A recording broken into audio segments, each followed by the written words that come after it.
मेरा नाम अक्षय है और ये मेरा मेरा पहला वीडियो है जिसमें मैं लाइव प्रोसेस पढ़ाना स्टार्ट करने वाला हूँ। तो होप करता हूँ कि आप लोग को ये मेरा वीडियो अच्छा लगेगा और मैं जो भी समझाऊँगा वो अच्छे से समझ आएगा।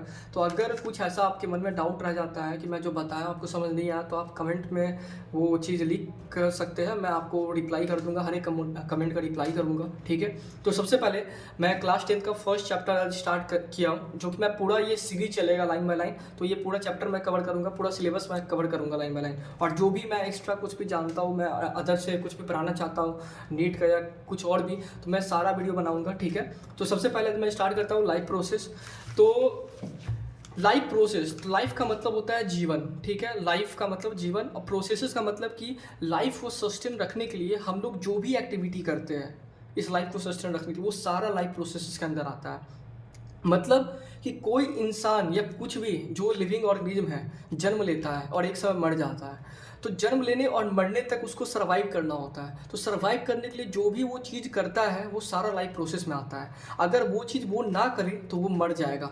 तो वैसे सारे एक्टिविटी जो कि एक लाइफ को ज़िंदा रखने के लिए, एक लाइफ को होने के लिए करना पड़ता है, उसी को हम लोग क्या कहते हैं, लाइफ प्रोसेसेस, ठीक है। जैसे फॉर एग्जांपल हम लोग क्या करते हैं, खाना खाते हैं ज़िंदा रहने के लिए। अगर खाना नहीं खाएंगे तो क्या होगा, मर जाएंगे, ठीक है। तो ये जो खाना खाते हैं वो क्या है, न्यूट्रिशन है। मतलब क्या, अगर न्यूट्रिशन हम लोग लिए, न्यूट्रिशन हुआ तो हम लोग ज़िंदा रहेंगे, नहीं लिए तो मर जाएंगे। फिर वैसे ही जो हम लोग खाना खाएं, हमारे बॉडी में उसका क्या होगा, डाइजेशन होगा। अब जब डाइजेशन होगा तो उसमें जो भी न्यूट्रिएंट्स निकलेगा वो हमारे फाइनली बॉडी सेल के पास जाना है। अगर वो सेल के पास नहीं जा पाएगा तो क्या होगा, हमारा बॉडी जिंदा रह पाएगा, नहीं रह पाएगा। तो ये क्या हो रहा है, न्यूट्रिशन का पूरे बॉडी सेल में मूवमेंट हो रहा है। वो क्या हो रहा है, उसको ट्रांसपोर्टेशन कहते हैं, ठीक है। हम लोग सांस ले रहे हैं, सांस छोड़ रहे हैं। अगर हम लोग सांस लेना बंद कर देंगे, ब्रीदिंग स्टॉप कर देंगे, तो क्या हम लोग जिंदा रह सकते हैं, नहीं रह सकते। तो वो भी क्या हुआ, लाइफ प्रोसेसेस के अंदर आ गया। जो हमारे बॉडी में फूड का डाइजेशन हुआ है, जो अनडाइजेस्टेड वेस्ट बना है, अब वो बॉडी से रिमूव होना है। अगर हम लोग बॉडी से रिमूव नहीं करेंगे तो एक समय ऐसा आएगा कि टॉक्सिसिटी के कारण हम लोग क्या करेंगे, मर जाएंगे। तो वो भी बॉडी से रिमूव करना मतलब एक्सक्रीशन करना। तो एक्सक्रीशन करना भी क्या है, एक लाइफ को एग्जिस्ट करने के लिए बहुत ज़रूरी है, एक लाइफ को पॉसिबल होने के लिए। तो ये सारा एक्टिविटी जो लाइफ को सस्टेन रहने के लिए ज़रूरी है, वो सारा किस में आता है, लाइफ प्रोसेसेस में आता है, ठीक है। इसका एक एक्सेप्शन है, मतलब एक एक्सेप्शन ही कहेंगे उसको, मतलब आपको मैं उसके बारे में आगे बताता हूँ, ठीक है। सबसे पहले इस चैप्टर को स्टार्ट करने से पहले, ये तो बस इसका नाम का मतलब था, ठीक है। इस चैप्टर को स्टार्ट करने से पहले मैं आपको बेसिकली पहले इंट्रोडक्शन बताऊंगा कि लिविंग और नॉन लिविंग ऑर्गेनिज्म में क्या डिफरेंस है, ठीक है। क्योंकि ये एक बेसिक चैप्टर है, ठीक है। तो यहाँ पे जो भी चीज़ हम लोग देख रहे हैं अपने आसपास, कोई चीज़ लिविंग है, कोई चीज़ नॉन लिविंग है, तो पहले हम लोग को ये पता होना चाहिए कि लिविंग और नॉन लिविंग में क्या डिफरेंस होता है, ठीक है, एग्जैक्ट डिफरेंस क्या है, ठीक है। तो वहाँ यहाँ पे वही लिखा हुआ है कि living organism have certain common characteristics such as breathing, growing, nutrition, reproduction, respond to stimuli etcetera that distinguish them from non living things. मतलब कि लिविंग बींग के अंदर ये सारे कुछ कैरेक्टर्स होते हैं जो कि वो शो करते हैं, ठीक है, जो उसको नॉन लिविंग थिंग से डिफ्रेंशिएट करता है, ठीक है। जैसे ब्रीदिंग, स्वाभाविक बात है कि जो लिविंग ऑर्गेनिज्म है वो सांस लेता है, सांस छोड़ता है, ब्रीदिंग करता है। जो लिविंग बींग है उसमें ग्रोइंग होता है, उसमें ग्रोथ होता है। जो लिविंग बींग है वो न्यूट्रिशन शो करता है। जो लिविंग बींग है वो रिप्रोडक्शन करता है, मतलब एक से दूसरा, मतलब उसका यंगवन प्रोड्यूस होता है, फिर उसका जनरेशन टू जनरेशन बढ़ता है, रिप्रोडक्शन होता है। रिस्पॉन्ड टू स्टिमुलाई, तो दोस्त स्टिमुलाई का मतलब ये होता है कि रिस्पॉन्ड टू स्टिमुलाई का मतलब ये हुआ कि हम लोग जिस चीज़ के प्रति कोई चीज़ रिस्पॉन्ड करता है वो चीज़ स्टिमुलाई कहलाता है, ठीक है। जैसे अगर मान लेते हैं कि यहाँ पे आग जल रहा है और गलती से हम अपना हाथ वहाँ पे रख दिए तो हमको गर्म लगेगा, तो हम लोग क्या करेंगे, उस आग के प्रति रिस्पॉन्ड करेंगे अपना हाथ को वहाँ से हटाकर। तो ये जो आग है जिसके प्रति हम लोग रिस्पॉन्ड दिखाए, तो वो आग क्या हुआ, स्टिमुलाई हुआ, ठीक है। जैसे गर्मी आया, हम लोग टी शर्ट खोल लेंगे, कम कपड़ा पहनेंगे, तो हम लोग क्या कर रहे हैं, रिस्पॉन्स दिखा रहे हैं, रिस्पॉन्ड कर रहे हैं किसके तरफ, गर्मी की तरफ। तो हॉटनेस क्या हो गया, स्टिमुलाई हो गया। धूल बाहर उड़ रहा है, हम लोग क्या करेंगे, मास्क पहन लेंगे। हम लोग रिस्पॉन्ड दिखाए किसके प्रति, धूल के प्रति, डस्ट के प्रति। तो हम लोग क्या किया, रिस्पॉन्स दिखाए। तो डस्ट भी क्या हो गया, स्टिमुलाई हो गया, ठीक है। अब जैसे मान लेते हैं कि हम लोग क्या किए कि कोई प्लांट है, हम लोग बहुत ज़्यादा फर्टिलाइज़र वहाँ पे छिड़क दिए, बहुत ज़्यादा एक्सेस, प्लांट को रिक्वायरमेंट ही नहीं है उतना फर्टिलाइज़र, फिर भी हम लोग एक्सेस ओवरडोज दे दिए। तो प्लांट क्या करेगा, उसके प्रति रिस्पॉन्ड दिखाएगा ना। प्लांट मुरझा जाएगा, डेड हो जाएगा, कुछ भी हो जाएगा, तो उसके प्रति रिस्पॉन्ड दिखाया, तो वो भी क्या हुआ, उसके लिए स्टिमुलाई हुआ। हम लोग के बॉडी में कोई बैक्टीरिया इंटर कर जाता है, हम लोग को इन्फेक्शन हो जाता है, तबीयत खराब हो जाता है, फिर हम लोग उससे वो ठीक करने के लिए हम लोग मेडिसिन खाते हैं, तो हम लोग रिस्पॉन्ड दिखा रहे हैं किसके प्रति, बैक्टीरिया के प्रति। तो बैक्टीरिया क्या हुआ, स्टिमुलाई हुआ। तो इतना एग्जाम्पल काफ़ी था आपको स्टिमुलाई समझने के लिए, ठीक है। तो ये जो स्टिमुलाई के प्रति रिस्पॉन्स दिखाना होता है वो लिविंग ऑर्गेनिज्म दिखाता है। कोई भी नॉन लिविंग ऑर्गेनिज्म को कोई फर्क नहीं पड़ता उसके आसपास क्या हो रहा है, ठीक है। अब उसके बाद यहाँ पे कैरेक्टरिस्टिक लिखा हुआ है कुछ, तो यहाँ पे मैं बता देता हूँ। सबसे पहले लिविंग थिंग, लिविंग सेल होगा, स्वाभाविक बात है, और वो लाइफ पोज करेगा। जो नॉन लिविंग थिंग होगा नॉन लिविंग चीज़ से बना होगा, और जो कि जिसमें क्या होगा, लाइफ नहीं होगा, ठीक है। दूसरा चीज़ की जो लिविंग थिंग होता है वो रिप्रोडक्शन करता है, वो अपना जनरेशन आगे बढ़ाता है। लेकिन जो नॉन लिविंग थिंग होता है उसमें कोई रिप्रोडक्शन नहीं होता, क्योंकि वो लिविंग ही नहीं है, उसमें कोई लाइफ ही नहीं है, तो रिप्रोडक्शन कैसे होगा, ठीक है। तीसरा रिस्पॉन्ड टू स्टिमुलाई, जो कि मैं अभी बताया, नॉन लिविंग थिंग रिस्पॉन्ड नहीं करता है। और मेटाबॉलिज्म, तो दोस्त ये मेटाबॉलिज्म का बहुत ज़्यादा इंपॉर्टेंट ये है मेटाबॉलिज्म पार्ट। तो मेटाबॉलिज्म का मतलब होता है कि हमारे बॉडी में जितना भी रिएक्शन चलता है, ठीक है, वो सारा रिएक्शन क्या होता है, मेटाबॉलिज्म, ठीक है। बहुत सारा रिएक्शन होता है। एक रिएक्शन ऐसा होता है कि दो चीज़ आपस में कंबाइन करता है तो एक तीसरे चीज़ का फॉर्मेशन करता है, ठीक है। तो वैसे रिएक्शन को हम लोग क्या कहते हैं, एनाबॉलिक रिएक्शन। कोई रिएक्शन होता है जिसमें कोई चीज़ टूट कर एक से ज़्यादा चीज़ बनाता है, फॉर्मेशन करता है, उसको हम लोग कहते हैं केटाबॉलिक रिएक्शन। मतलब मेटाबॉलिज्म या मेटाबॉलिक रिएक्शन दो टाइप का होता है, एनाबॉलिज्म और कैटाबॉलिज्म, ठीक है। इसके बारे में मैं आगे बताऊंगा, लेकिन अभी बस इंट्रोडक्शन देता हूँ कि ये क्या है, ठीक है। एनाबॉलिज्म में कोई चीज़ आपस में मिलकर एक तीसरी चीज़ का फॉर्मेशन करता है। मतलब एनाबॉलिज्म में दो चीज़ आपस में कंबाइन करता है, दो या तीन या उससे ज़्यादा चीज़ आपस में कंबाइन करता है और तीसरी चीज़ का फॉर्मेशन करता है। और कैटाबॉलिज्म में क्या होता है, कोई चीज़ टूटता है, ठीक है। अब आगे मैं एग्जाम्पल देके इसको समझाया हूँ तो मैं आगे बताऊँगा उसके बारे में, ठीक है। लेकिन जो नॉन लिविंग थिंग होता है उसके अंदर तो कोई सेल, उसके सेल के अंदर तो कोई रिएक्शन ही, सेल कहना गलत है। जो नॉन लिविंग थिंग होता है वो नॉन लिविंग मैटर से मिलकर बनता है, जिसे हम लोग एटम कह सकते हैं, ठीक है। तो उसके अंदर कोई तो रिएक्शन चलता नहीं है, केमिकल रिएक्शन, जो एनाबॉलिक रिएक्शन हो रहा हो, कैटाबॉलिक रिएक्शन हो रहा हो, ठीक है, उसके अंदर तो ये इसमें नहीं होगा। रिस्पायरेशन, तो रिस्पायरेशन का मतलब है सांस लेना, सांस छोड़ना, ये जो ब्रीदिंग वाला प्रोसेस करते हैं वही रिस्पायरेशन है। तो ये लिविंग थिंग शो करेगा, नॉन लिविंग थिंग शो नहीं करेगा। अब है एक्सक्रीशन, तो एक्सक्रीशन भी लिविंग थिंग शो करेगा, नॉन लिविंग थिंग नहीं शो करेगा, ठीक है। उसके बाद आता है मूवमेंट, तो मूवमेंट क्या होगा, लिविंग थिंग शो करेगा, तो मूवमेंट लिविंग थिंग शो करेगा और नॉन लिविंग थिंग शो नहीं करेगा या करेगा। तो इसमें कंफ्यूजन होता है, तो याद रखना है कि जो लिविंग बीइंग होता है वो मूवमेंट शो करता है, और जो मूवमेंट शो करता है वो खुद से शो करता है। ऐसा नहीं होता है कि लिविंग थिंग को मूव करने के लिए उसको किसी अदर फोर्स का यूज, मतलब फोर्स का हेल्प चाहिए, बाहर से किसी का हेल्प चाहिए कि आओ हमको मूव कराओ, ठीक है। वो खुद से मूव करने के लिए एबल होता है, ठीक है। लेकिन जो नॉन लिविंग थिंग होता है, जैसे मान लेते हैं हम यहाँ पे पत्ता रख देते हैं, कोई लीफ रख दी है, यहाँ पूरा वैक्यूम है मान लेते हैं, ठीक है। इस लीफ को हिलाने वाला कोई नहीं है, ठीक है। ये लीफ जो है ये डेड है, ठीक है। लीफ का यहाँ पर हटाता, मान लेते पेंसिल है, ठीक है, पेंसिल यहाँ पे पड़ा हुआ है, डेड है। अगर हम इस पर फोर्स नहीं लगाएंगे तो क्या ये मूव करेगा खुद से, ये खुद से मूव नहीं कर सकता है। अगर ये लिविंग होता तो ये खुद से मूव करने का इसके अंदर एबिलिटी होता, ये मूव करता। लेकिन ये नॉन लिविंग थिंग है, इसलिए इसके अंदर खुद से एबिलिटी नहीं है। अगर इस पर हम इसको फूकेंगे या फिर इस पर कोई फोर्स लगाएंगे तब ये क्या होगा, ये मूव करेगा। अभी हम इसको उठा लिए, ये मूव किया क्योंकि हम इस पर फोर्स लगाए, ठीक है। तो अगर मूवमेंट खुद से हो रहा है, ठीक है, तो वो नॉन लिविंग थिंग, वो लिविंग थिंग होगा। लेकिन अगर मूवमेंट नॉन लिविंग थिंग में क्या होता है, मूवमेंट खुद से नहीं होता है, वो एक्सटर्नल मीन्स होता है, मतलब एक्सटर्नल फोर्स लगाना पड़ता है मूवमेंट के लिए, ठीक है। तो मूवमेंट दोनों में होता है, ये बात याद रखना है। लिविंग बीइंग में खुद से मूवमेंट हो सकता है, लेकिन नॉन लिविंग थिंग में खुद से नहीं होगा। हमेशा किसी तीसरे को, किसी बाहरी वाले को बाहर से फोर्स लगाना पड़ेगा, तभी मूवमेंट होगा उसमें, ठीक है। ग्रोथ, ये इंपॉर्टेंट है, कंफ्यूजन होता है इसमें। दूसरा, ग्रोथ में ही बहुत ज़्यादा कंफ्यूजन होता है। अब ग्रोथ का बात करें तो स्वाभाविक बात है कि जो भी लिविंग बीइंग है उसमें ग्रोथ होता है। ग्रोथ का मतलब है कि बॉडी का डेवलप होना, ठीक है। जैसे कोई आज 4 साल का है, किसी समय 10 साल का हो जाएगा, फिर कुछ समय बाद वो 12 साल का हो जाएगा, फिर धीरे धीरे एज उसका बढ़ेगा। तो वो क्या हो रहा है, उसके बॉडी में ग्रोथ हो रहा है, उसके बॉडी के अंदर जितने ऑर्गन्स उनका डेवलपमेंट हो रहा है, ठीक है। तो ग्रोथ जो होता है ये लिविंग बीइंग शो करता है। और याद रखना है कि नॉन लिविंग थिंग भी ग्रोथ शो करता है, ठीक है, नॉन लिविंग थिंग भी ग्रोथ शो करता है। अब यहाँ पे डिफरेंस ये है कि जो लिविंग बींग है वो एक्सटर्नल और इंटरनल दोनों ग्रोथ शो कर सकता है।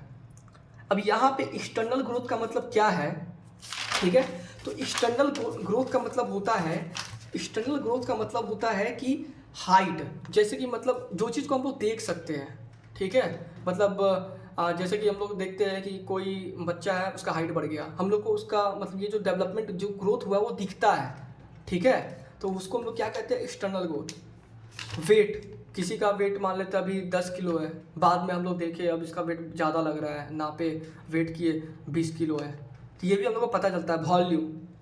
अब हेयर जो हम लोग का हो गया, तो ये भी क्या है, एक्सटर्नल ग्रोथ है, हम लोग को दिखता है, अपीयर होता है, हाँ उसका बाल बड़ा हो गया है, उसका नाखून बड़ा हो गया है, ठीक है, तो ये सारा क्या हुआ, एक्सटर्नल ग्रोथ है। मतलब एक्सटर्नल ग्रोथ कहते हैं वैसे ग्रोथ को जो कि विजुअल होता है, जो कि हम लोग को दिखता है, और इंटरनल ग्रोथ होता है वैसा ग्रोथ जो कि होता तो है लेकिन हम लोग को दिखता नहीं है, ठीक है, जैसे कि मान लेते हैं हमारे बॉडी के अंदर बहुत सारा ऑर्गन है, ठीक है, वो भी क्या हो रहा है, ग्रोथ हो रहा है, उसमें भी जैसे जैसे एज बढ़ रहा है, लेकिन क्या वो ग्रोथ हमको दिखता है। हमारे बॉडी के अंदर जो ऑर्गन बढ़ रहा है, जो भी डेवलपमेंट हो रहा है, हमारा बोन्स बढ़ रहा है साइज में, उसमें जो भी डेवलपमेंट हो रहा है, उसका डायमीटर बढ़ रहा है, उसका जो भी चीज़ बढ़ रहा है, हाइट बढ़ रहा है, तो क्या वो हमको दिखता है, नहीं दिखता है, तो वो क्या हो गया, इंटरनल ग्रोथ हो गया, ठीक है, development of bones, muscles, internal organs, ये सारा इंटरनल ग्रोथ। एक्सटर्नल ग्रोथ में यहाँ पर रस्ट फॉर्मेशन दिया हुआ है, तो रस्ट बेसिकली होता है कि आयरन होता है ना, तो इस पे H2O मॉइस्चर जो होता है वो बहुत देर तक, अगर आयरन को हम बाहर खुले में छोड़ देते हैं तो वो वाटर मॉइस्चर के साथ रिएक्ट करके Fe2O3.XH2O बना देता है।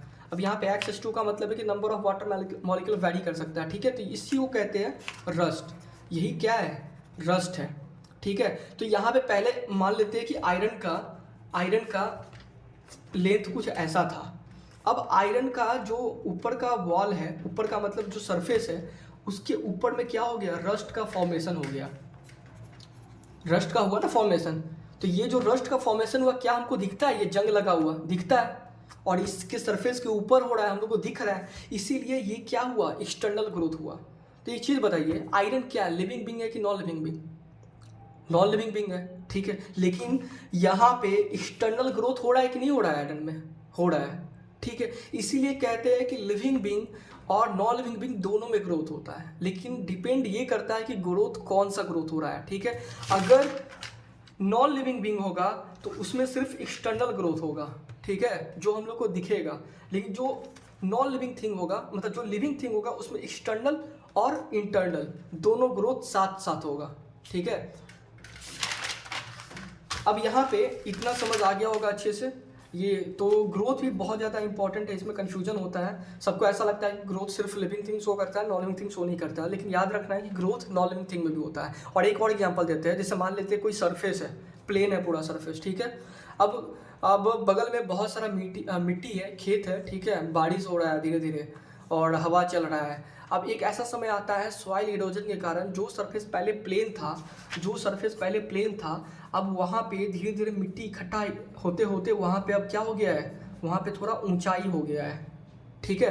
तो ये जो ऊंचाई हुआ है, क्या ये हम लोग को दिख रहा है ना, ये तो हम कह सकते हैं ना कि ये भी तो ग्रोथ ही है ना, कि पहले वो ऐसा था, अब कैसा हो गया है, ऐसा हो गया है सरफेस, तो ये जो हो रहा है ये हम लोग को दिख रहा है, ठीक है, और ये बाहर से हो रहा है, इसीलिए इसको एक्सटर्नल ग्रोथ कहते हैं। तो ये भी किसका एग्जांपल हो गया, नॉन लिविंग थिंग का, ठीक है।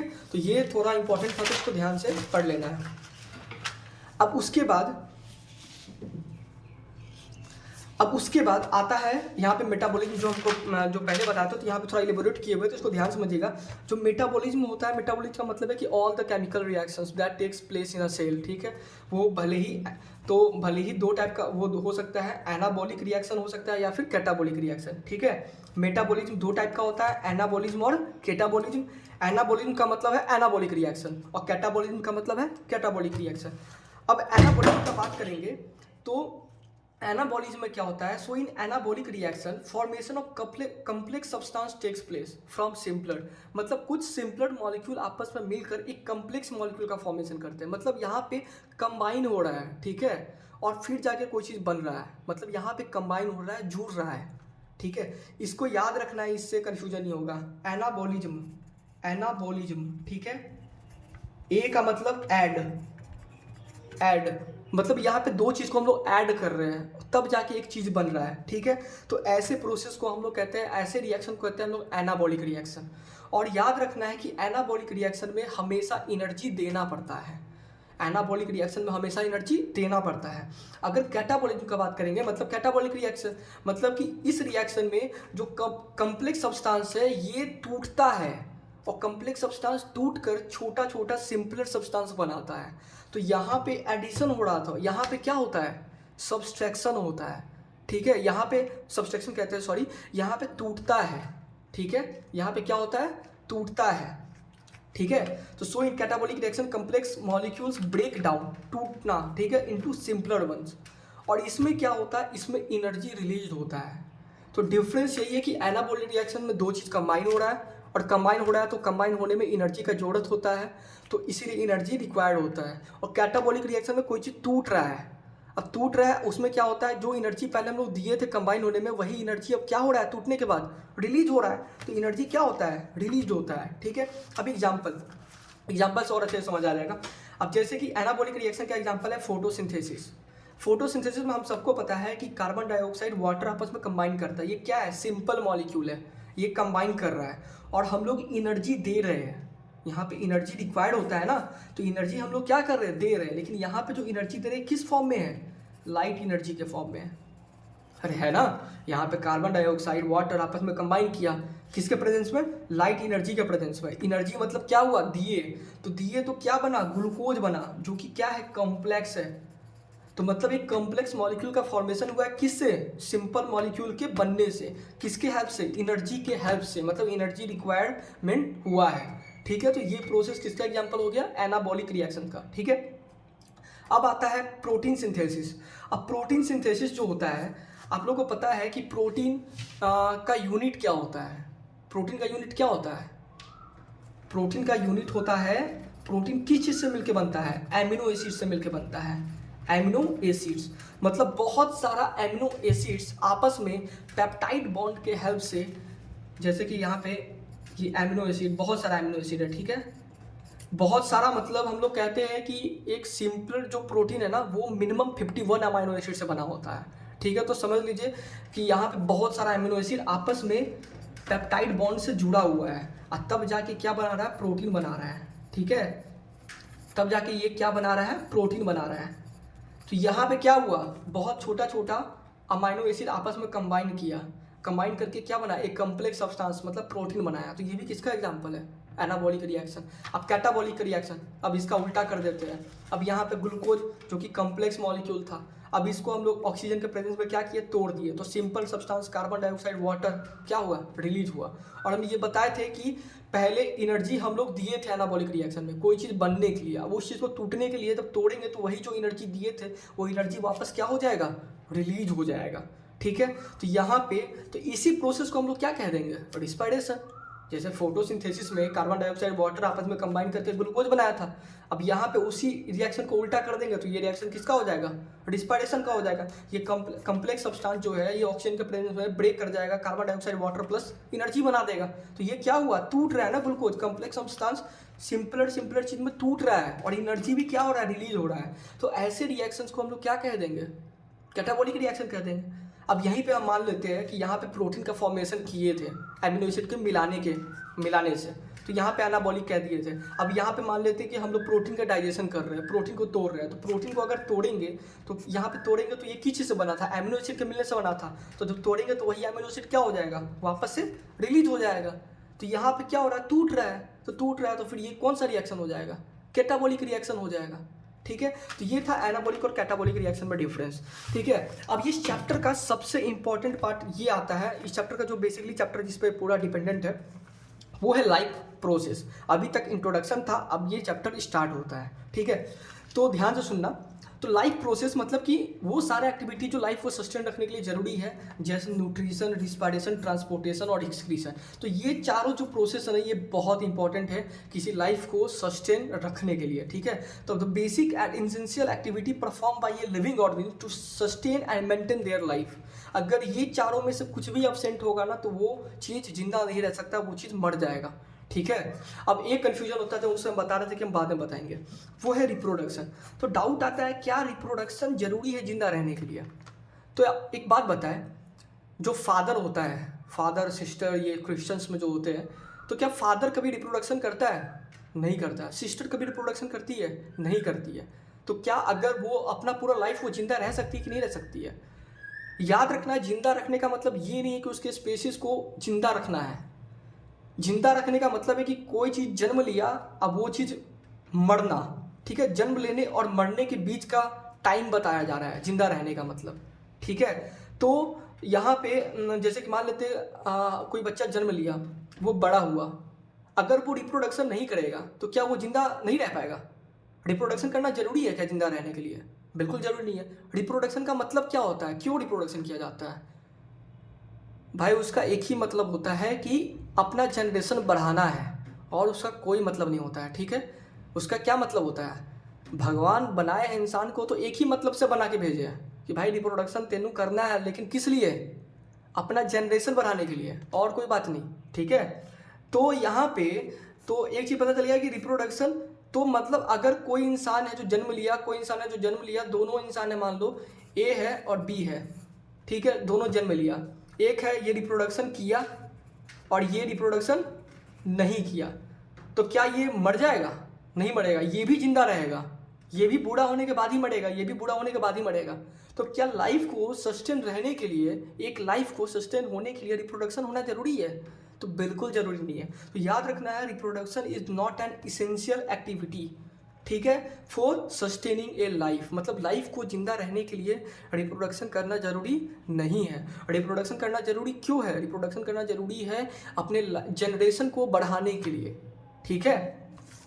उसके बाद आता है कि अब हम लोग जितने भी ऑर्गेनिज्म देखते हैं, भले वो यूनिसेलुलर हो या फिर मल्टी सेलुलर हो, ठीक है। तो यूनिसेलुलर हो या मल्टी सेलुलर हो, हर अगर लिविंग ऑर्गेनिज्म है तो वो ये सारा प्रोसेस परफॉर्म करेगा जिंदा रहने के लिए। हर ये प्रोसेस उसमें होगा, ठीक है। अगर कोई ऑर्गेनिज्म यूनिसेलुलर है मतलब कि वो सिंगल सेल से बना हुआ है, ठीक है। जैसे मान लेते हैं कि ये कोई बैक्टीरिया नहीं, जैसे मान लेते हैं ये हम कोई ये हटा देते हैं, मान लेते हैं ये कोई स्ट्रक्चर, ये अमीबा का स्ट्रक्चर है, ठीक है। ये यूनिसेलुलर सेल होता है, अमीबा सेलुलर सेल है, ठीक है, अमीबा है। अब अमीबा क्या करेगा, ये फूड को ट्रैप करेगा, फूड को खाएगा, ठीक है, सूडोपोडिया की हेल्प से जो होता है, इसको एक्सटेंड करता है, ऐसे करके फूड को अंदर ट्रैप कर लेता है, ठीक है, फिर ये क्लोज कर लेता है। इस सूडोपोडिया की हेल्प से फूड को क्या किया, ट्रैप किया, मतलब न्यूट्रिशन लिया, ठीक है। अब उसके बाद फिर इसका क्या करेगा, ये डाइजेशन करेगा, जो इसके अंदर जो भी अनडाइजेस्टेड चीज़ बचेगा वो वापस से क्या हो जाएगा, बॉडी से रिमूव हो जाएगा। तो मतलब ये हर ये प्रोसेस करता है। अगर इसको ऑक्सीजन चाहिए तो ऑक्सीजन इसके बॉडी में क्या हो जाएगा, डिफ्यूज हो जाएगा। कार्बन डाइऑक्साइड अगर रिलीज होगा तो इसके बॉडी से बाहर निकल जाएगा। तो मतलब कि अगर यूनिसेलुलर हो या मल्टी सेलुलर हो, ये चारों प्रोसेस होना सब में है, भले ही होने का तरीका अलग होता है। जो यूनिसेलुलर होता है उसमें सिंगल सेल ये चारों फंक्शन परफॉर्म करता है, लेकिन जो मल्टी सेलुलर ऑर्गेनिज्म होता है ये चारों फंक्शन परफॉर्म करने के लिए अलग अलग सिस्टम बना होता है, ठीक है। हमारे बॉडी में अगर एक्सक्रीशन होना है तो हम लोग के बॉडी में क्या होता है, किडनी है, ब्लड फिल्टर करने के लिए, जो एक्सक्रीटरी वेस्ट होता है उसको बनाने के लिए। हमको सांस लेना है तो हमारे बॉडी में क्या है, नाक है, लंग्स है, सांस लेने के लिए, रिस्पायरेशन में जो हेल्प करता है। हम खाना खाना है तो हमारे बॉडी में क्या है, माउथ है, फिर उसका हमारे बॉडी में अलग सिस्टम बना हुआ है डाइजेशन का, स्टमक होता है, वहाँ पे जाके डाइजेशन होता है, ठीक है। और फिर हमारे बॉडी में मान लो सब चीज़ ट्रांसपोर्ट होना है तो उसके लिए अलग सिस्टम बना हुआ है, सर्कुलेटरी सिस्टम, मतलब ब्लड। तो ब्लड क्या करता है, फूड को लेकर पूरे बॉडी में ट्रांसपोर्ट करता है। मतलब ये फंक्शन होता तो दोनों में है। लिविंग बीइंग यूनिसेलुलर में यही होता है कि उसमें सिंगल सेल चारों फंक्शन का परफॉर्म करता है, जबकि जो मल्टी सेलुलर ऑर्गेनिज्म होते हैं उसमें हर सिस्टम को, हर चीज़ को परफॉर्म करने के लिए अलग अलग सिस्टम बना होता है। तो इसका एग्जाम्पल अमीबा, बैक्टीरिया और ईस्ट हो जाएगा। ईस्ट क्या है, एक यूनिसेलुलर फंगी है। क्या है? यूनिसेलुलर फंगी, ये एक एक्सेप्शन है इस फंगी का, ठीक है। और आप लोग का होमवर्क ये रहेगा आज के क्लास में कि इससे पहले हम बताए थे मूवमेंट के बारे में, ठीक है। तो होमवर्क ये रहेगा कि मूवमेंट और लोकोमोशन में क्या डिफरेंस है। तो नेक्स्ट क्लास में आपको हम बताएंगे कि मूवमेंट और लोकोमोशन में क्या डिफरेंस है। और दूसरा होमवर्क ये रहेगा कि प्लांट जो होता है, क्या वो प्लांट लिविंग थिंग का, लिविंग बीइंग का हर एक कैरेक्टरिस्टिक शो करता है या नहीं करता है, ठीक है। और तीसरा होमवर्क ये रहेगा कि ईस्ट का फंक्शन क्या होता है, वो तीनों अच्छे से पढ़ के आने के लिए, ठीक है। फिर बाकी हम नेक्स्ट क्लास में इसके बाद न्यूट्रिशन से स्टार्ट करेंगे, फिर धीरे जाके इस चैप्टर को खत्म करेंगे, ठीक है। बाकी यहाँ पे मल्टीसेलुलर ऑर्गेनिज्म में यहाँ पे एग्जांपल दिया हुआ है, प्लांट्स हो गया, एनिमल्स हो गया, फंगी हो गया, ठीक है। तो ये आज के क्लास के लिए बस इतना ही था।